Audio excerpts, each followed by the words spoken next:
You take 4 good parts of metho, best you can find, and 1 part, small part, of ginger ale. That ought to do it. And you stir. Don't ever shake. It's great. Fit for a king. It wasn't always like this, you know. Not my fault. It wasn't me.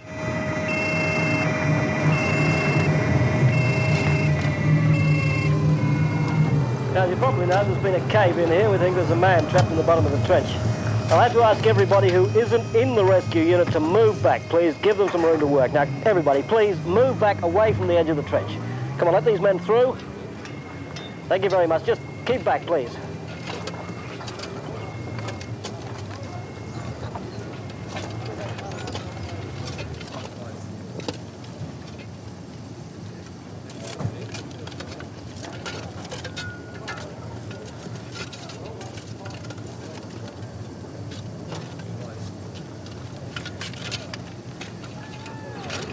Well, I don't reckon they're going to find him there, but it doesn't matter.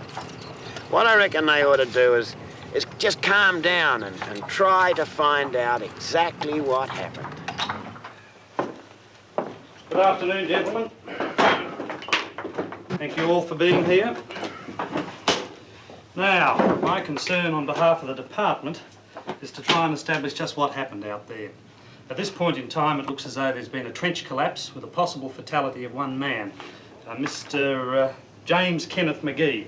Now, I've asked you... We should be out there trying to save the poor bugger instead of sitting in here on our bums. I think you'll find, Mr. Davies, that my colleague, Inspector Turner, is doing just that.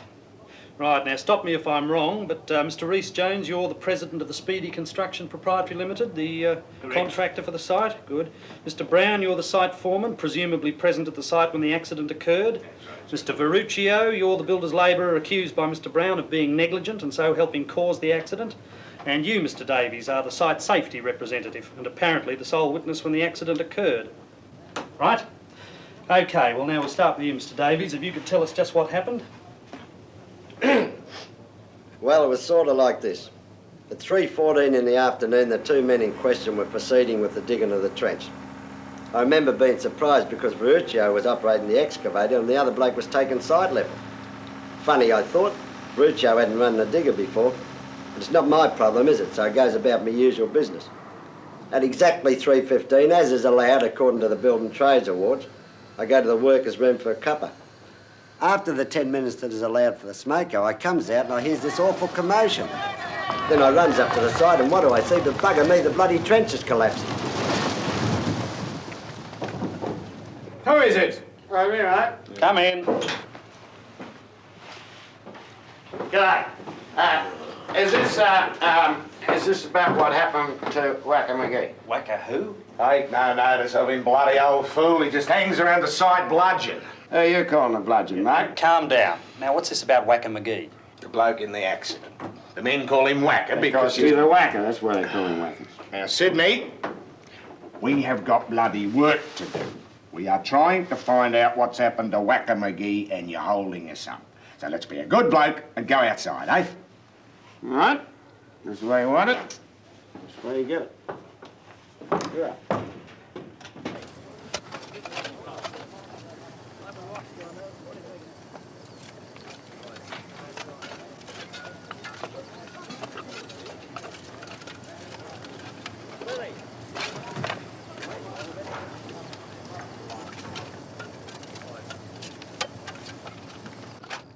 Me?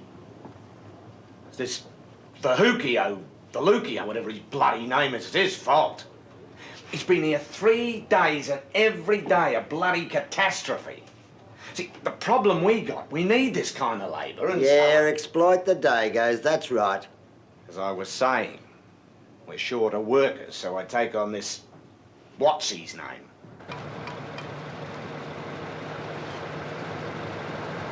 On, come on! Get up and see that bloke. Yeah. There! G'day, I'm Wacker. Verruccio. Give us a hand with the truck. Directions? Oh, see. Good on you, mate.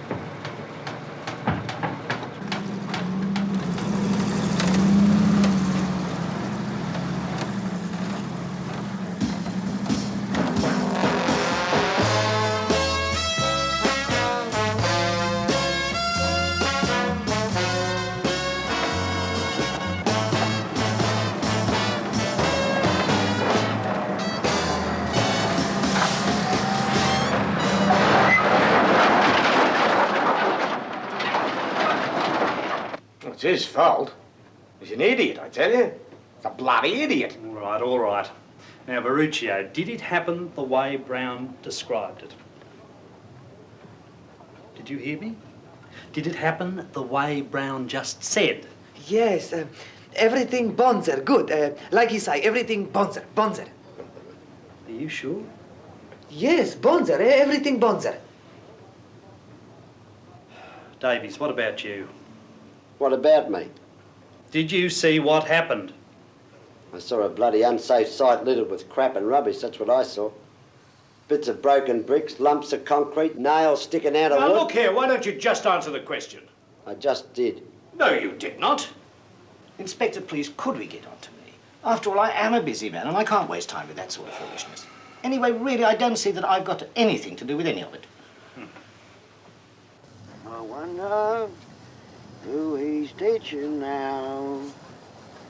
I wonder who he's kissing now. I wish I could think of the rest of the words. Sergeant's Pines, so simple. So on the second day, Inspector, I said to this Verruccio, I said, look, get them rafters on that roof, will you? Yeah. Look, get those bloody rafters on that roof and make it quick. Yes. Gee. Listen, he wants you to get these on the roof. For the roof, yes.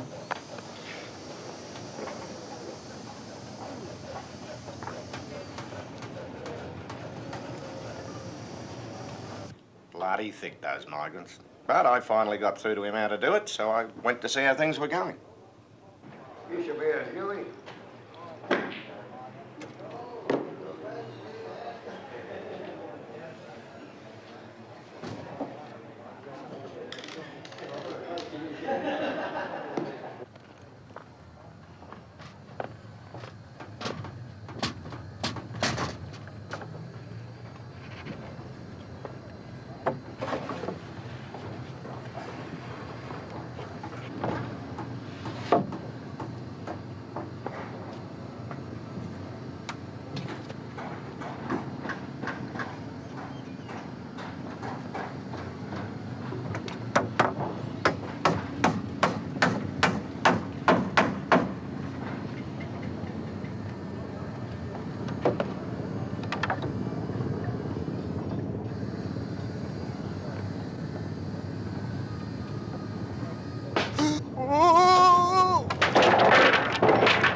A miracle. You're a lucky bloke. Well, what do you say, Verruccio? Let's hear something from you. Yes, everything bonzer, good. Like he say, everything... Bonzer, I know. Something you might like to see, Inspector. Oh, look, could I... And what would that be, Davies? Well, this is a piece from the broken rafter, and if you look closely, I'll show you how safe it is. See? Yes. This week. This is irrelevant. And, if I may be allowed to continue, I communicated this danger to the management on the 23rd and again on the 26th. I have to object, really. This has gone quite far enough. What is it, Inspector? An inquisition? We're just wasting time. After all, it could be a man lying dead out there. Yes. Thank you, Mr. Rees-Jones. We know that. Now, Davies, Wacker, as you call him, and Verruccio, did they have safety helmets on? No, they didn't. All the men are issued with safety helmets. We can't help it if they won't use them. Right. And they didn't wear them. It's all right, point taken. But did you tell the men that helmets were available? Of course you did, didn't you, Brown? Yes, I did. Didn't I, Davies? Eh? About the only bloody thing you did. All right now. Mr. Rhys-Jones, I wonder if you could help us. Could you tell us how you heard about the accident, where you were, what you were doing, etc.? I'd be delighted to, Inspector. But first of all, you have to realise I am a very busy man and can't be held responsible for all of the safety aspects on the site. After all, that's what I employ a foreman for, and pay him good money. Well, to cut a long story short, I was just about to begin a rather important business luncheon when I heard the tragic news. It was awful. I was absolutely grief-stricken. Yes? Yes? No? No? Oh, God, no. Well, it's not my responsibility. You're the one to blame. You were at the site. You weren't. But where the hell were you? At the other site. What in God's name were you doing there? I told you. Now, you listen to me, Brown. Why was he at the other site? I'm a businessman, Inspector, not a nanny. Anyway, I have to cut costs wherever possible. That'd be bloody right. Look, I agree Brown has 2 sites to supervise. But if he didn't do that, we'd go broke, wouldn't we? Then where would the country be? A bloody sight better off, that's where. Look, it's the foreman's job to supervise safety, not mine. What do you want?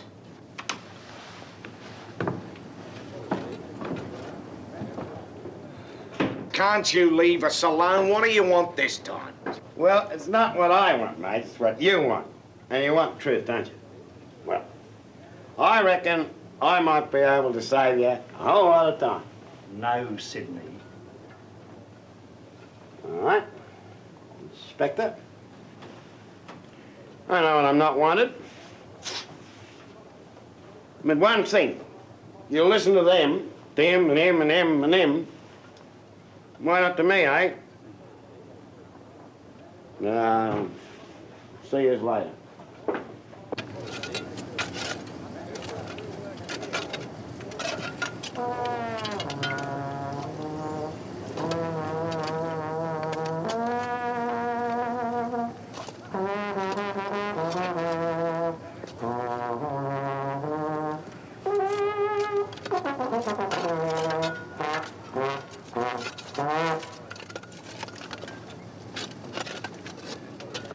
Now, the way I understand it, no one else was at the main accident except for Davies. Is that right? Oh, do we have to go through this again? Yeah, do we have to go through this? I'm afraid we do.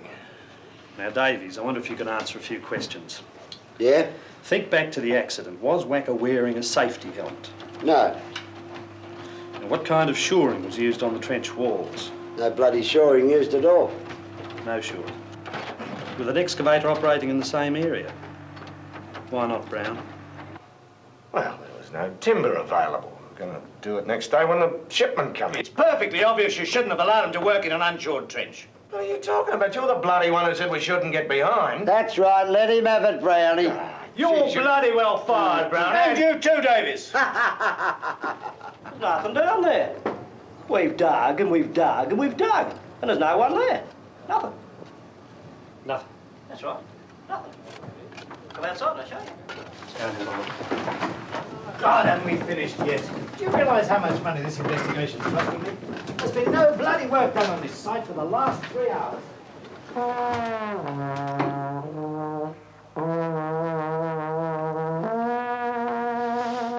There's nothing down there. There's nothing down there. There never was. Bet you're dying to know what happened to the old whacker, eh? Little suspense is killing you. Well, I'll tell you. See, while Wacko was operating the excavator, Ferruccio took the site and see. Hey, Ferruccio!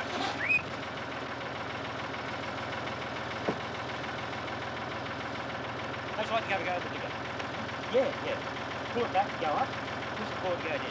Come on, have a go.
Now, ain't love grand? Now, that Verruccio, there's an honourable man. I mean, he did a pretty good cover-up for Wacker, didn't he? But, you know, I wouldn't like to work with any of the blokes round here. Not that I believe in work. It's against me religion. But unsafe. These blokes are all bloody maniacs. Bloody maniacs. And what's the point in having money and authority and honour, even love, if you're going to endanger your life or the lives of others? It's not worth it. It's not responsible. Well, it's easy enough for me to talk. The only person I got to be responsible to is myself. And that's not my fault. It wasn't me. It wasn't me.